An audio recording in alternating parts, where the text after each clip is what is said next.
Hey everybody, Snecc and Escape from Tarkov here. Welcome to my very last Scav Case video. First, we're going to start off with some intel. The way that I did these is pretty much about 2 months of on and off. This, the 75k loot was from the very end of the previous video, and then I was like, yeah, screw it, let's go ahead and do Moonshine during the day and then Intel during the night because of the 1 hour extra difference.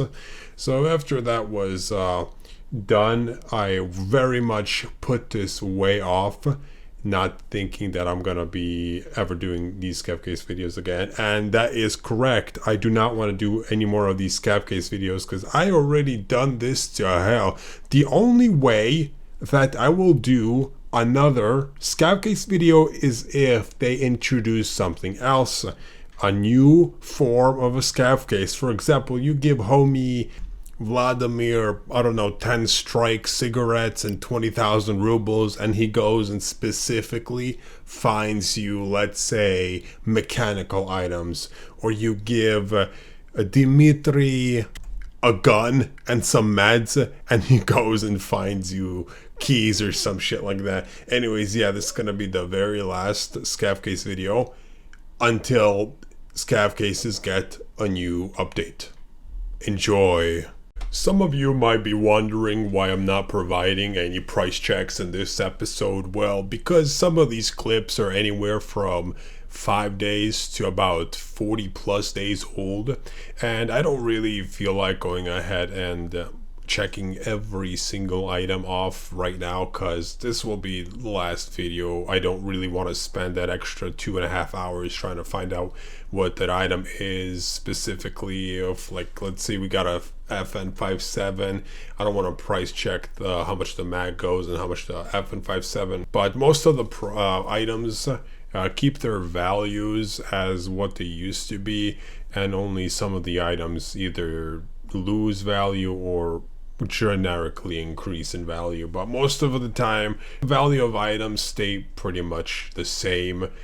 Well, now, thing about Scav Cases is, as soon as you go ahead and unlock it, like you're one of the very first people to unlock it, and now you have great access to miscellaneous bulk items, so you can get pretty lucky and get, let's say, some very rare item at the beginning of the wipe when you're the first guy with the Scav Case that you can pretty much pawn it off for a very large amount. But if you were to look for it inside raids, it would be quite miscellaneously rare, like let's say fire clean lube. Let's see, that's a rare drop from scavs, and I think the only way you also find it is in labs. But if you were to get it from a Scav Case, I don't think you actually need one to build one. Anyways, if you were to get it from a Scav Case, you can definitely be like the very first one to sell it off for like 400,000, because that particular item is also used for, I think, workbench or something else. So there's that. While sitting here and trying to cut out all of the Scav Case rewards together, I noticed that one of the Scav Cases went ahead and gave me a key with tape. The thing about the key with tape is when it first came out, it came out on Senator exclusively, and it was a rare key. And I don't know if the room is nerfed or not, but what I do remember is you could get like a truckload of lead X's from that.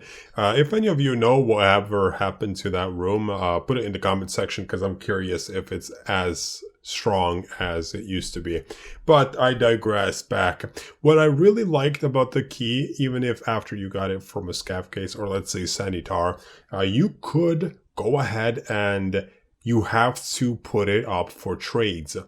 The most common trade I've seen was graphics cards. So you would have to find and raid graphics cards, and then you would be able to trade it for a key. This lasted about maybe 14, maybe 21 days. And then they went ahead and increased the value of the key. So then you could, sell it for, I don't know, 300, 400K, the standard price of keys. Because if you were to sell it up for, let's say, 1 million back when you had to exchange for it, the taxes would tear you a new butt cheek. For $1 million to put it up, you would have to pay $950K in taxes.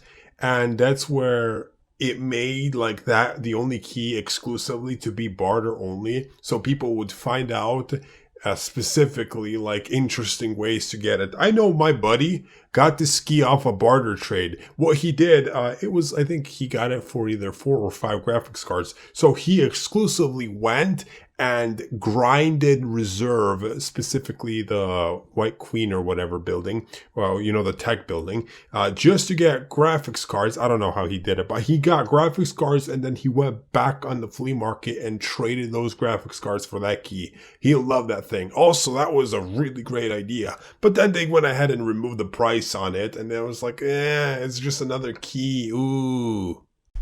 Alright, so the one thing that I always talk about, and you can probably see myself in all the previous videos, is when it comes to Hatchling Moonshine, this is the #1 way, passively I mean, to go ahead and receive yourselves the collector items risk-free. And it's not really risk-free, it's like investment. You gotta put in like $250. I don't know what the Hatchling Moonshine cost right now is, but you gotta put in the initial $250, and then on average you're gonna get back, I don't know, like $200K back. If you're lucky, you might hit some jackpot or whatever, get like $600K. But more specifically, this is like an investment, not really that much of a gamble if you're looking for collector items.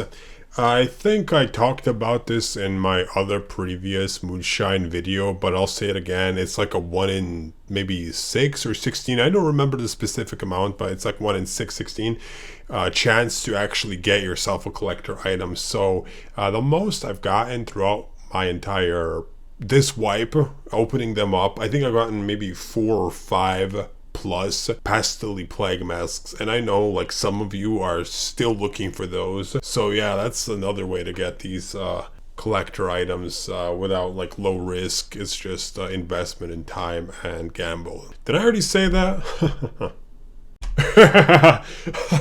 I'm sitting here almost at the very end. Take a look at how much time we are at, and we're at 8 minutes and 18 seconds.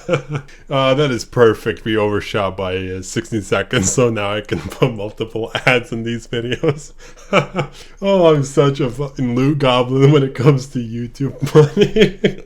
Anyways, if you guys enjoyed this video, go ahead and leave a like, and whatever you guys put in the comment section, I read it at least once. There are comments that I like go over 4 or 5 times, and when I'm bored, I still go over and keep reading all your comment section lines. So yeah, I really much appreciate all feedback you guys give and all this stuff like that. It really warms my heart or something like that. And Merry Christmas, no. Happy Halloween, everybody.